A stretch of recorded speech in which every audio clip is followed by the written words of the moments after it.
তাদের সাথে যুদ্ধের জন্য তোমরা যথাসাধ্য সাজ সরঞ্জাম, শক্তি ও ঘোড়া প্রস্তুত রাখবে এবং এ দিয়ে তোমরা আল্লাহর দুশমন ও তোমাদের দুশমনদের ভীত সন্ত্রস্ত করে দেবে। এছাড়াও কিছু লোক আছে যাদের পরিচয় তোমরা জানো না, শুধু আল্লাহ তাআলাই তাদের চেনেন।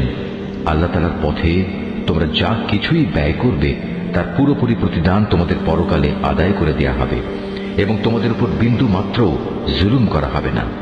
হে মুহাম্মদ, তারা যদি সন্ধির প্রতি আগ্রহ দেখায় তাহলে তুমিও সন্ধির দিকে ঝুঁকে যাবে এবং সর্বদা আল্লাহর উপরই ভরসা করবে। অবশ্যই আল্লাহ তাআলা সব কিছু শোনেন, সব কিছু দেখেন।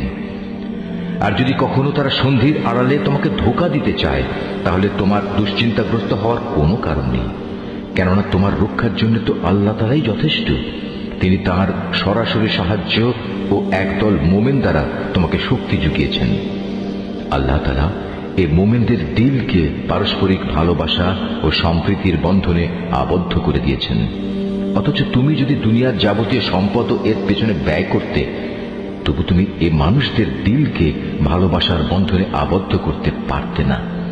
কিন্তু আল্লাহ তাআলা এদের মাঝে প্রীতি স্থাপন করে দিয়েছেন। অবশ্যই তিনি পরাক্রমশালী ও বিজ্ঞ কুশলী।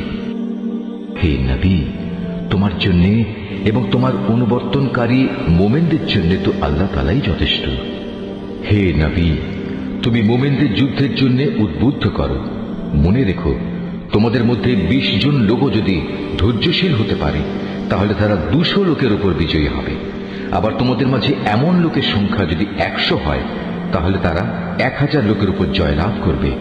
এর কারণ হচ্ছে তারা এমন জাতি যারা আল্লাহর শক্তি সম্পর্কে কিছুই বুঝে না। এই নিশ্চয়তা দ্বারা এখন আল্লাহ তাআলা তোমাদের উপর থেকে উদ্বেগ ও দুশ্চিন্তার বোঝা হালকা করে দিয়েছেন।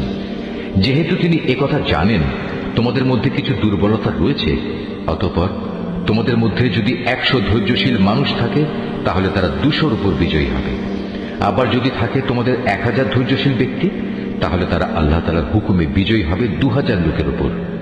জেনে রেখো, আল্লাহ তাআলা ধৈর্যশীলদের সাথেই রয়েছেন। কোন নবীর পক্ষেই এটা শোভা পায় না যে তার কাছে বন্দীদের আটক রাখবে যতক্ষণ পর্যন্ত সে জমিনে রক্তপাত ঘটাবে এবং আল্লাহর শত্রুদের নিপাত না করে দেবে। আসলে তোমরা তো দুনিয়ার সামান্য স্বার্থটুকুই চাও, আর আল্লাহ তাআলা চান তোমাদের আখিরাতের কল্যাণ দান করতে।